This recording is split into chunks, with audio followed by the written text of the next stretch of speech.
Assalamualaikum anak-anak, selamat pagi. Bagaimana kabarnya hari ini? Tetap semangat belajar ya. Nah, kali ini kita akan belajar tema 1, subtema 4, pembelajaran 4. Seperti biasa, sebelum belajar, mari kita berdoa terlebih dahulu. Bismillahirrohmanirrohim. Silakan kalian siapkan buku tema serta buku catatannya ya. Sekarang kalian buka halaman 167. Perkembangbiakan tumbuhan dengan umbi. Apa itu umbi? Umbi adalah salah satu alat perkembangbiakan tumbuhan yang biasanya terbentuk tepat di bawah permukaan tanah atau tertanam di dalam tanah bersama akar yang berfungsi sebagai tempat penyimpanan zat tertentu atau tempat penyimpanan cadangan tertentu.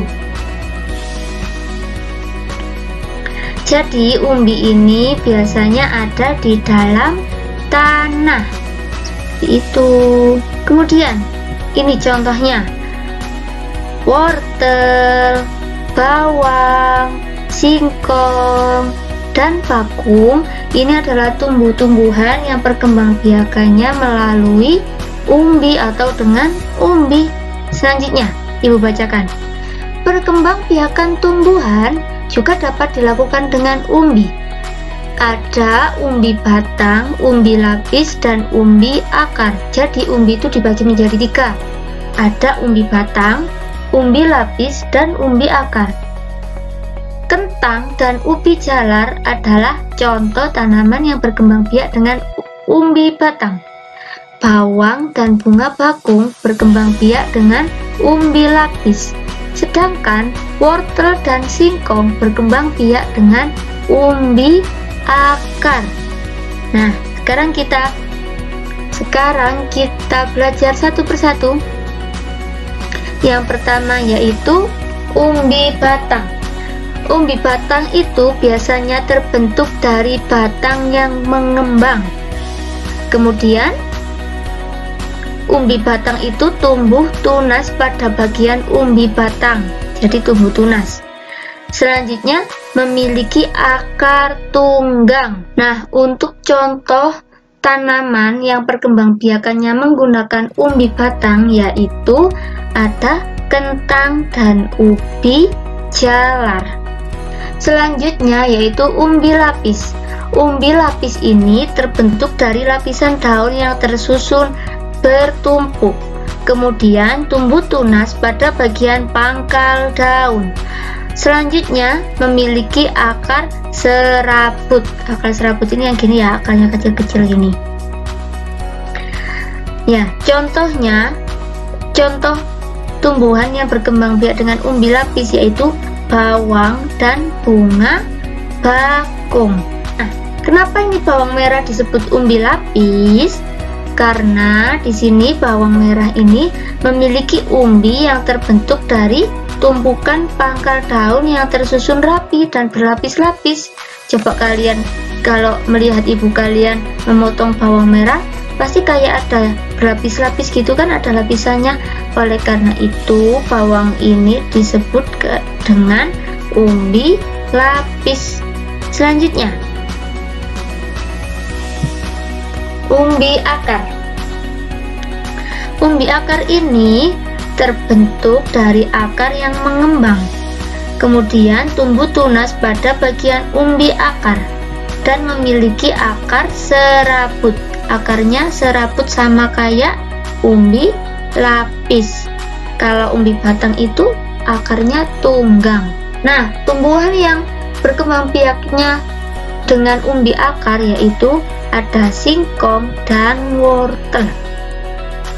Selanjutnya, coba kalian buka buku temanya halaman 168. Kemudian kalian kerjakan tabel yang ada di sini. Persamaan dari umbi itu apa saja, kemudian perbedaan dari umbi batang, umbi akar, dan umbi lapis ini apa saja. Selanjutnya, nih, menurutmu mengapa bawang merah disebut umbi lapis? Tadi Bu Fitri sudah menjelaskan. Silakan kalian tulis di sini ya jawabannya. Selanjutnya, nih, Carilah informasi tentang tahapan perkembangbiakan bawang merah. Nah, di sini kalian tuliskan bagaimana perkembangbiakan bawang merah ini. Kalau sudah, di bawah ini silakan kalian baca. Menanam umbi batang atau singkong tergolong mudah. Kita tinggal memotong batang tersebut lalu menanamnya. Tunggu beberapa hari, maka kalian dapat melihat daun tumbuh dari batang tersebut.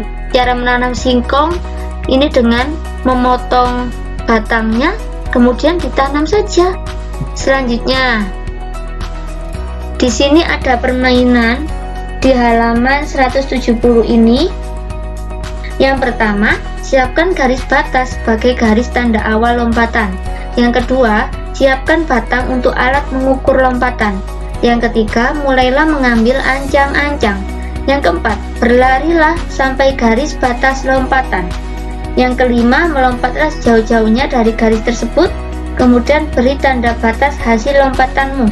Ukurlah jarak lompatanmu menggunakan batang singkong. Urutkan temanmu dari yang paling jauh lompatannya. Selanjutnya, berbagai jenis umbi-umbian. Umbi-umbian merupakan makanan yang sangat digemari oleh sebagian besar penduduk Indonesia. Umbi-umbian dapat diolah menjadi berbagai makanan.